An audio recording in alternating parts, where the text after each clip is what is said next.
At the beginning of the story, we meet Kevin, a doctor at a government hospital who has traveled to another country with his wife and son for a holiday. He wants to relax and explore the small islands scattered throughout the area. The next morning, Kevin takes his family to the beach, hoping to rent a boat, but none are available. When he insists, a boat rental worker informs him that a private boat owner a short distance away might be able to help. Kevin finds the man, rents the boat, and even offers his ID. But the man simply says, "I trust you." Excited, Kevin sets off toward the seaside city with his wife and son. After traveling for a while, his wife suggests they return, realizing they've come too far from land. Kevin agrees, but just then, he spots an island in the distance.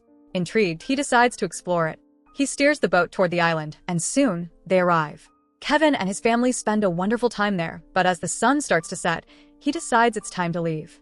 They get back onto the boat, but when Kevin tries to start it, nothing happens. At first, he assumes it's a minor issue, but after repeated attempts, the engine still won't start. Checking the fuel, he finds it's completely full. He inspects the engine but can't figure out what's wrong. As night falls, Kevin grows increasingly anxious.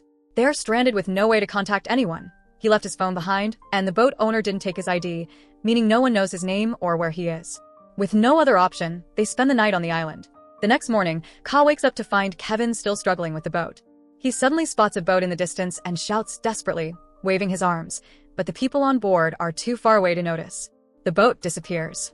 Kevin remains hopeful, believing that since they are near a tourist route, another boat will pass by soon. But hours turn into an entire day, and no one comes. They have no food or water, and the situation becomes dire. 3 days pass. His wife, losing hope, believes they're going to die there. Determined to save his family, Kevin makes a final desperate attempt. Without an engine, he climbs onto the boat with his wife and child and starts rowing. Exhausted and weak, he rows until he collapses, falling unconscious alongside his family. When Kevin regains consciousness, he realizes their boat has drifted to another island. Looking out to sea, he spots another boat nearby and shouts for help before fainting again. Luckily, the people on board, a pair of fishermen, see them. One of the fishermen gives Kevin water, and as he recovers, Kevin explains everything about their ordeal. He also mentions that he is a doctor. Upon hearing this, one of the fishermen grows greedy. Instead of offering help, he asks Kevin what he will give in return. Kevin offers $100, but the fisherman remains silent, making Kevin realize he wants more. Desperate, Kevin says he has $40,000 in life savings and will give him everything. But the fisherman shakes his head. "Not $40,000, he says. "I want $1 million.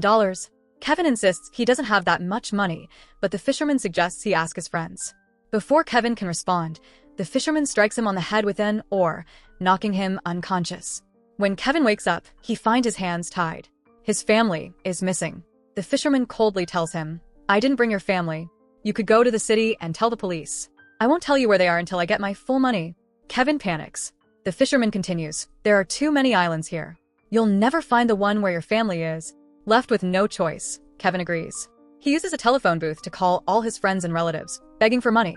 Eventually, he gathers $1 million. Satisfied, the fisherman agrees to tell Kevin the location of the island, but first, he demands that Kevin transfer all the money to an account that doesn't belong to him. Left with no choice, Kevin transfers the money. Once the transaction is complete, the fisherman instructs Kevin to board another boat. When Kevin enters the cabin where the steering is, the fisherman locks the door from the outside and tells him to follow his boat. He promises that once they reach the island, he will open the door. Kevin complies, steering the boat behind the fisherman's. As they move further from the city into the open sea, the fisherman suddenly orders Kevin to bring his boat closer. Thinking he will finally be freed, Kevin does as instructed. But instead of helping him, the fisherman begins stabbing the boat with a sharp weapon, trying to sink it. His partner, George, protests, telling him to stop, but the fisherman orders him to go inside. Now alone, he continues damaging the boat until it starts to take on water. Kevin's boat begins to sink, but he finds a small air pocket near the surface and clings to it, breathing for as long as he can. The fisherman, assuming Kevin has drowned, leaves. But Kevin is still alive. Summoning his strength, he breaks the boat's glass and escapes, swimming to the surface. Just as he struggles to stay afloat, a passing tourist boat spots him.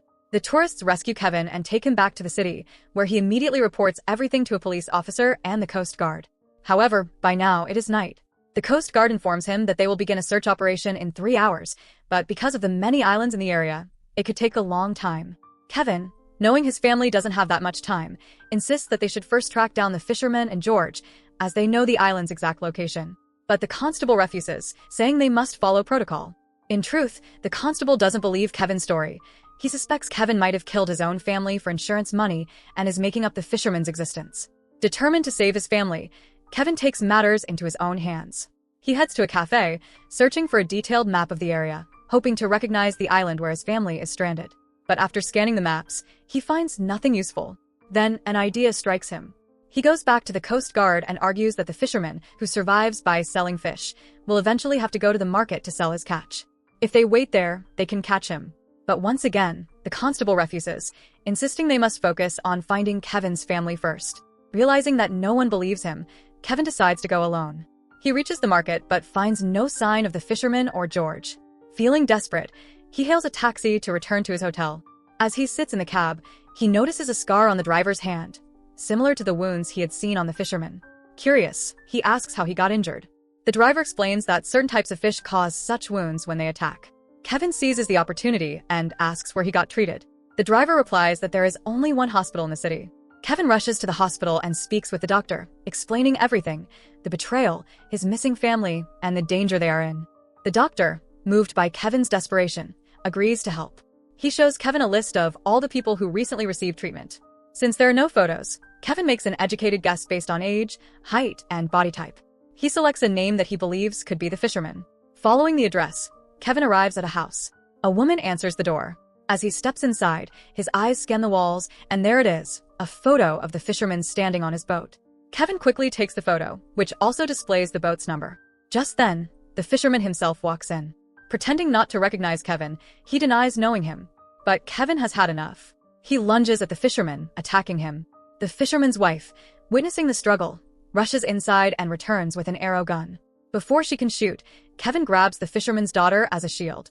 But in the heat of the moment, the woman fires anyway, striking her own daughter instead. The fisherman, now blinded by rage, launches a furious attack on Kevin. Despite his injuries, Kevin fights back, managing to protect himself. However, before he can escape, his wounds take their toll, and he collapses unconscious. When Kevin wakes up, he is in a hospital bed, his hands handcuffed to the railing. A police officer stands in front of him, keeping a close watch. Moments later, a constable arrives and delivers devastating news. First, you had your family killed by the fisherman to collect insurance money, he accuses. Then, you murdered the fisherman and eliminated your only witness. Now you're caught. Kevin is in shock. As if that weren't enough, he also learns that the search operation to find his family has been canceled. Kevin needs to be moved to another location. The police officer prepares to take him, but in a sudden move, Kevin grabs the officer's gun and points it at him. "Unlock my handcuffs," he demands. The officer, left with no choice, obeys. As soon as his handcuffs are removed, Kevin makes a run for it. The constable and other officers chase him, but Kevin manages to escape. Now free, Kevin tries to use the fisherman's boat number to track down George's address, but the registration records provide no useful information. Frustrated and desperate, he realizes he has no way to find the island where his family is trapped. Then he notices a man talking on the phone and an idea strikes him. Kevin immediately calls the American embassy. "When I left the bank, the fisherman called George," he explains.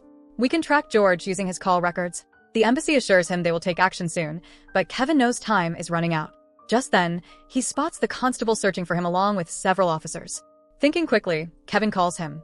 "We can get George's number from the fisherman's call records," he says. The constable responds, "We already got it." "We called, but he switched off his phone." Hearing this, Kevin's last hope fades. Completely devastated, he boards a bus leaving the city.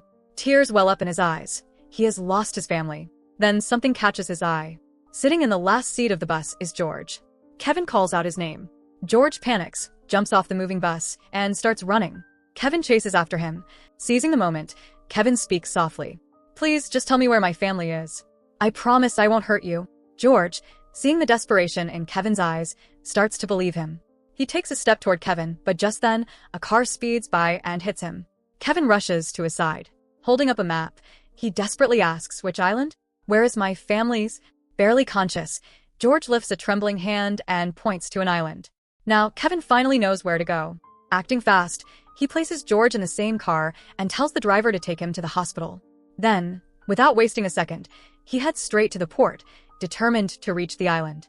But there's a problem. He doesn't have enough money to rent a boat. Still holding the gun he took from the police, he makes a rash decision. He hijacks a tourist's boat at gunpoint. Before leaving, he refuels the boat. Meanwhile, the tourists call the police, but by the time they respond, Kevin has already taken off. The police quickly pursue him. Though Kevin is armed, he refuses to shoot at them. Instead, he throws the gun into the sea. Then he notices something: his boat has a double engine. He starts the second engine, and the boat surges forward at full speed. Within moments, he is out of the police's range. Finally, Kevin reaches the island. He finds his wife and son, both in terrible condition. He rushes to his wife, giving her water and trying to revive her. Then he turns to his son, motionless, not breathing. Fear grips Kevin, but he is a doctor and he refuses to give up. He immediately begins CPR. Seconds feel like hours. Then his son gasps for air. He's alive. Kevin knows they must leave the island immediately. He lifts his son onto the boat first, then helps his wife. But as he tries to move forward, his injuries and exhaustion take over. He collapses. Kevin loses consciousness. Just then, a red helicopter appears in the sky. It had been tracking the stolen boat. Kevin slowly opens his eyes and sees the helicopter hovering above. Salvation has arrived. And with that, the movie comes to an end. So that's it. Hope you enjoy the story. Subscribe and press the bell icon for more videos.